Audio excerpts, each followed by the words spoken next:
Sudahlah itu ya. Dulu mungkin Anda pada waktu itu berjaya. Sekarang banyak lawyer-lawyer muda yang Anda itu bukan siapa-siapa di mata kita gitu. Termasuk di mata saya. Begitu. Dan memang nyatanya dia dipecat dari KAI. Hati-hati saja gitu. Kalau laporan saya sama dia akan jalan terus dan tidak akan pernah berhenti gitu. Sampai dia diproses secara hukum.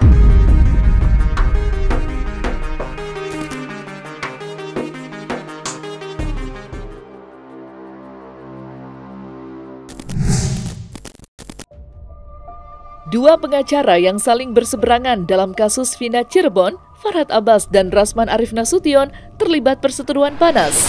Farhad Abbas mempertanyakan legalitas Rasman sebagai seorang pengacara. Dalam tudingannya, Farhad menyebut Rasman telah dipecat dari organisasi Kongres Advokat Indonesia. Dengan kata lain, Rasman bukan lagi seorang pengacara, tetapi mantan pengacara. Tudingan Farhad Abbas membuat Rasman geram. Menurutnya, apa yang disampaikan Farhad Abbas sebuah kebohongan yang tidak berdasar. Menurutnya, dirinya saat ini bernaung di bawah Perhimpunan Advokat Indonesia Pradi Bersatu. Tudingan Farhad Abbas membuat Rasman geram. Menurutnya, apa yang disampaikan Farhad Abbas sebuah kebohongan yang tidak berdasar. Menurutnya, dirinya saat ini bernaung di bawah Perhimpunan Advokat Indonesia Pradi Bersatu.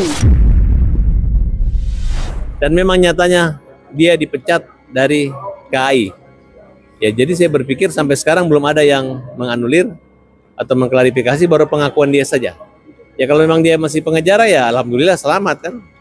Tapi itu saya ungkapkan di depan acara rakyat bersuara yang dimana dia juga dibayar, dapat honor ya. Jadi jangan merepotkan sama tuan rumah, oke? Memang harus banyak belajar ya. Kalau susah kalau orang yang sarjana hukumnya, pengacaranya bukan dari sarjana hukum tapi dari sarjana agama. Mungkin dia menasihati saya supaya saya menggunakan syariah Islam untuk menjaga mulut dan hati saya. Terima kasih masukannya, dan memang kadangkala orang lebih gampang berbicara daripada bercermin. Terkait dengan perilaku dia selama ini terhadap saya masih bisa maafkan. Dan dia minta maaf ke saya. Tetapi begitu dia ganggu saya, termasuk dia menurut saya menyebar informasi bohong, mantan pengacara, saya harus jelaskan. Dia paham nggak hukum? Emang DPP KAI atau KAI boleh memberhentikan saya sebagai pengacara, terus saya dicabut haknya sebagai lawyer? Nggak ada itu. Organisasi advokat, yes. Kita mengikuti pendidikan di situ, diklat khusus di situ, sudah. Kemudian kita disumpah, dia tidak berwenang untuk mencabut sumpah kita. Dan sampai hari ini, saya tidak dicabut berita acara sumpahnya, dan saya masih beracara sampai hari ini, dan organisasi saya jelas, organisasi Pradi Bersatu. Ya, selama ini kita sering menyaksikan si botak ini suka mengeluarkan kata-kata kotor. Ya. Saya kenal sekali dengan si botak ini, si kura-kura ninja ini dari tahun 2012. Waktu itu dia belum pengacara dan saya sudah pengacara pada saat itu di kantor Sunan Kalijaga. Ya cuma pora-pora aja dia tuh kayak apa ya? Kayak halu gitu loh, pengen banget jadi pengacara. Begitu jadi pengacara palsu ijazahnya. Laporan orang-orang yang mengatakan saya ijazah palsu, surat palsu, kemudian membuat domisili palsu, dan lain-lain, itu sudah di SP3 Bapak. Dan Farhad sudah saya kirimin itu. Jadi dia itu kebablasan mungkin ngomongnya. Dia mengatakan di mata saya, bagi saya, Rasman ini adalah mantan pengacara. Kalau mantan pengacara, artinya saya bukan lagi pengacara. Mantan istri bukan istri. Mantan suami bukan suami. Ya, jelas itu. Mantan pegawai negeri bukan pegawai negeri. Mantan pengacara berarti saya bukan pengacara. Harus ada pengadilan yang berkekuatan hukum tetap yang menyatakan bahwa Rasman Arif Nasution alias Dr. Ran tidak lagi sebagai pengacara. Sepanjang itu tidak ada, maka tidak boleh satu orang pun berani mengatakan saya mantan pengacara. Apalagi yang melaporkan itu DPP KAI sudah mencabut laporannya dan laporan tersebut sudah di SP3, sudah dihentikan oleh Baris Krim Mabes Polri, dan sudah disampaikan ke Kejaksaan Tinggi Sumatera Utara. Jadi clear sampai di situ. Nah, dia takut ini, dia khawatir ya. Makanya saya bilang, kau jangan cari masalah dengan saya, Farhat. Kenapa? Karena kau bukan siapa-siapa di mata saya. Saya nggak peduli kau siapa. Saya tidak peduli kau bagaimana, nggak ada urusan. Di mata saya kau nggak ada apa-apa. Nah dulu memang waktu beberapa tahun yang lalu ya, memang Rasman sempat ada permasalahan lah. Nah cuma memang dulu Rasman itu dia tercatat sebagai anggota di Kongres Advokat Indonesia pimpinan Bang Indra Sanur Lubis. Nah memang dalam kesempatan itu diumumkan lah gitu kan, diumumkan ya mungkin di media massa juga sudah tersebar luas ya bahwa Rasman itu diberhentikan lah. Nah cuma permasalahannya kan Kongres Advokat ini kan ternyata pecah dia. Nah, Rasman tuh sempat gabung lah. Nah pesan saya ya buat Bang Rasman, karena beliau ini kalau sangat kontroversi sekali ya. Ya saran saya ya jagalah profesinya, jaga juga nama baik keluarganya kan. Bukan hanya dia berkewajiban menjaga profesinya aja, apalagi profesinya ini profesi yang mulia. Ya, artinya banyak orang yang harusnya mendapatkan simpatik dari kita ketika kita tampil di publik ya, menangani perkara. Ya, saran saya ya jadilah penegak hukum yang benar-benar sebagai penegak hukum yang mungkin dicintai sama para pencari keadilan.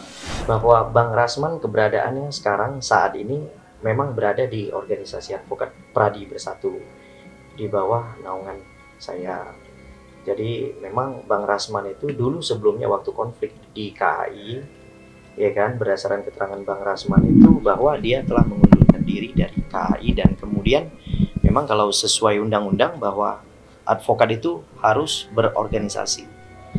Jadi ketika kemudian dia mengundurkan diri dari Kongres Advokat, kemudian dia pindah, kemudian mengajukan permohonan kepada kami, Pradi Bersatu, ya akhirnya setelah kami validasi, ya kami terima gitu. Memang jadinya Bang Rasman memang sekarang ada di organisasi Pradi Bersatu. Kalau Bang Rasman saya kenal dekat, saya kenal baik kan, karena juga dengan saya kebetulan sama-sama dari Medan kan begitu. Nah tetapi kalau Bang Farhat ya saya kenal tapi tidak dekat. Saya kenal hanya memang dia kan senior, artinya sudah lama beracara dibanding kami kan gitu kan. Artinya kalau saran saya ya, artinya pandangan saya terhadap kedua orang yang sedang berseteru ini ya sebaiknya karena sama-sama advokat, sama-sama punya kepentingan membela kliennya, artinya harapan saya cukup sampai batas membela kliennya mereka saja masing-masing, tidak perlu saling nyerang, karena kemudian yang menyebabkan saling nyerang itu kan artinya sebenarnya jadinya hilang, jadi nanti lupa terhadap tanggung jawab sebagai advokat ketika membela kliennya gitu kan. Jadi malah timbul masalah baru yang melebar kemana-mana yang akhirnya akan merugikan para klien yang kebetulan menggunakan jasa pengacara tersebut. Pernyataan Rasman pun dibenarkan Wakil Ketua Advokat Indonesia Pradi Bersatu, Lecemanan SH. Tudingan Farhat Abbas yang menyebut jika Rasman bukan lagi seorang pengacara berbuntut panjang. Keduanya bahkan terlibat cekcok dengan begitu sengit. Tidak hanya saling serang, baik Rasman maupun Farhat Abbas juga saling lapor ke kepolisian. Kini publik menunggu laporan siapa yang lebih kuat di antara keduanya. Siapa yang lebih dulu akan diproses oleh kepolisian, Farhat Abbas atau Rasman Arif Nasution yang akan meringis. Terkait dengan laporan saya terhadap Farhat Abbas, insya Allah minggu ini atau paling lama minggu depan saya akan diperiksa sebagai pelapor dan menyerahkan beberapa bukti yang bukti itu insya Allah akan berkembang, termasuk nanti dugaan fitnah, pencemaran nama baik melalui undang-undang IT. Ia akan mengalami ketakutan dari laporan saya. Kalau laporannya dia tentang saya, itu adalah produk jurnalis yang dimana dihasilkan melalui Pemret dan ada aturan undang-undang sendiri. Jadi cukup klarifikasi kalau tidak benar. Jadi jangan sedikit-sedikit cengeng lapor polisi, ya. Udah nggak ada lagi dia yang bisa laporin saya itu. Di situ akhirnya dia cari yang ngada-ngada. Kalau laporan saya sama dia akan jalan terus dan tidak akan pernah berhenti sampai dia diproses secara hukum gitu. Tapi urusan Farhad ini saya tidak bisa. Kenapa? Karena Farhad ini bukan saya ganggu. Saya nggak pernah ganggu dia. Dia ganggu saya sejak tahun 2022. Sekarang dia mau coba ganggu saya. Oh, nggak bisa, ya, nggak bisa. Ada batas kesabaran saya. Biar aja dia berproses hukum dengan saya. Kita lihat laporan saya ke dia seperti apa, laporan dia ke saya seperti apa. Kita lihat aja. Perseteruan panas antara Rasman dan Farhad tidak hanya menyoal keabsahan profesi pengacara yang disandangnya, tetapi juga dalam kasus Vina Cirebon. Rasman dan Farhad seperti diketahui berseberangan jalan dalam kasus tewasnya Vina. Jika Farhad yang kini menjadi kuasa hukum Saka Tatal, sementara Rasman berada di pihak lawan. Ya, Rasman berulang kali mengatakan hakim yang menangani sidang PK Saka Tatal harus menolak permohonan PK yang diajukan Saka Tatal melalui kuasa hukumnya, yakni Farhad Abbas. Lantas, seperti apa sengitnya perseteruan Rasman dan Farhad dalam sidang PK Saka Tatal? Enggak lah, enggak santai dia. Saya lihat hari Selasa yang lalu di iNews TV, di debat rakyat bersuara, saya memang tidak hadir karena saya pulang kampung, saya ziarah ke makam orang tua saya, terus saya datang ke tempat ulama, dan saya melihat bahwa Farhad di situ seperti kepanasan gitu. Menyebut inisial R, menyebut kura-kura ninja, menyebut ada laporan polisi, menyebut perkahi, menyebut yang bela Pak Rudiana itu saja orangnya. Emang kalau itu saja orangnya kenapa? Farhad itu dulu pertama kali ditampilkan urusan Peggy Pina ini dan Eki ini di iNews TV Rakyat Bersuara, dan dia di situ sebagai praktisi. Dia di situ masih bisa lihat jejak digitalnya. Kalau saya menilai dia itu mendukung Polri. Nah, sekarang jadi berubah lain. Jadi saya ingatkan, jangan maju-maju kali Farhad, nanti kesandung batu begitu. Hati-hati saja gitu. Kalau laporan saya sama dia akan jalan terus dan tidak akan pernah berhenti sampai dia diproses secara hukum gitu. Kalau yang memorial novum terus kemudian fakta-fakta persidangan kan sudah sudah dijawab sama ketua tim Farhad Abbas, terus sama rekan-rekan pengacara juga ya sudah dijawab tadi. Jadi saya cuma memberikan kepastian pada masyarakat bahwa keadilan tidak akan pernah luntur dari kezoliman. Dia akan tetap berdiri tegak walaupun jalannya harus tertatih-tatih. Bagi saya, kau mau ajukan PK Saka Tatal, nanti akan saya jawab perspektif hukum saya. Ya, saya punya pandangan yang berbeda. Saya punya penilaian yang berbeda terhadap Saka Tatal, terhadap Peggy Setiawan, terhadap Dede, terhadap Aep, terhadap Pak Ibtu Rudiana. Come on, kita boleh dong berbeda pendapat gitu.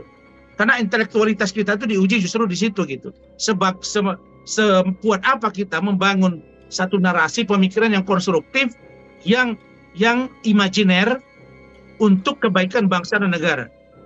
Ya, imajiner ini maksud saya membangun image yang baik di tengah-tengah masyarakat. Jangan sekarang ini tengok aja gaya dia itu. Rambut panjang pakai bendo, nanti besok pakai apa lagi ya hari Jumat? Mungkin pakai pakai baret lagi. Jadi menurut saya, kalau saya melihat ini gayanya Farhad ini tiap hari penampilan berbeda supaya mungkin orang lihat, oh ini Farhad begini. Sudahlah itu ya. Dulu mungkin Anda pada waktu itu berjaya. Sekarang banyak lawyer-lawyer muda yang Anda itu bukan siapa-siapa di mata kita gitu. Termasuk di mata saya, begitu. Selama ini rintangan kita enggak, tetapi kita cuma bosan aja ngadepin mulut-mulut kotor, ya, mulut cabul, ya. Dari ada orang yang mengaku-ngaku tim TGPF, ya. Terus ada juga yang mengaku-ngaku pengacara, Kalau kita lihat nih ada orangnya kepalanya botak pelontos yang kemarin ngaku-ngaku diancam-ancam, selama ini ngomong bahwa dia macam betul aja. Kalau kita ngelihat dia presentasi kayak ngelihat pengacara presentasi gitu loh. Cara dia menerangkan tuh kayak pengacara gitu loh. Ya, tapi dia tuh mirip-mirip pengacara gitu. Tapi kalau saya sih lebih kepada dia pengacau acara. Ya, bukan pengacara, mungkin ya itulah. Ya kayak advokat gitu ya. Kalau kita kan advokat nih, semuanya kan pengacara kan, dilindungi oleh undang-undang. Nah kalau dia nggak dilindungi oleh undang-undang, dia dilindungi oleh emaknya kali ya. Nah, perkara dia Saka Tatal mengajukan PK, saya sudah katakan ini debatable dan seharusnya tidak boleh diterima. Kenapa? Karena Saka Tatal itu dengan 7 terpidana yang lain sudah mengajukan gerasi. Gerasi itu membuat permohonan kepada Bapak Presiden untuk diampuni dan mengakui perbuatannya. Lah, orang mengakui perbuatan, minta diampuni, sekarang mengajukan PK. PK itu bagian dari sikap bahwa saya tidak melakukannya. Ini kontraproduktif.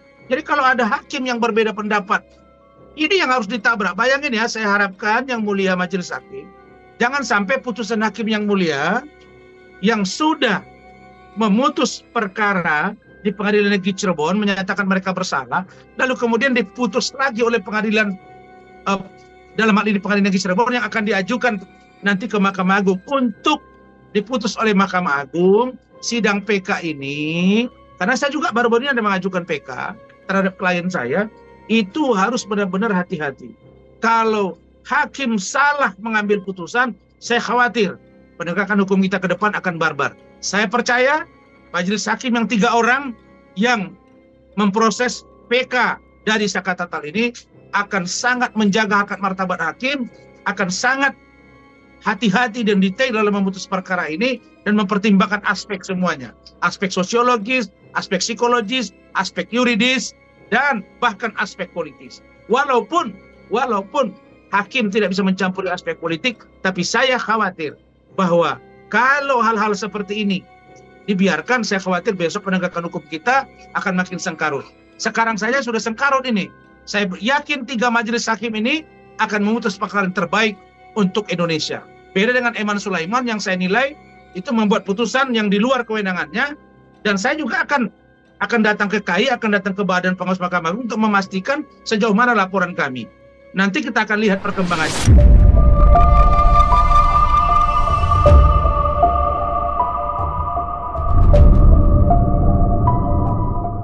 Nah, selesai sudah Cumi Lovers, saksikan terus Cumi Camp In-Depth, kabar lengkap, mendalam, dan akurat dari narasumber terpercaya. Dan jangan lupa untuk like, subscribe, dan juga share channel YouTube Cumi Cumi.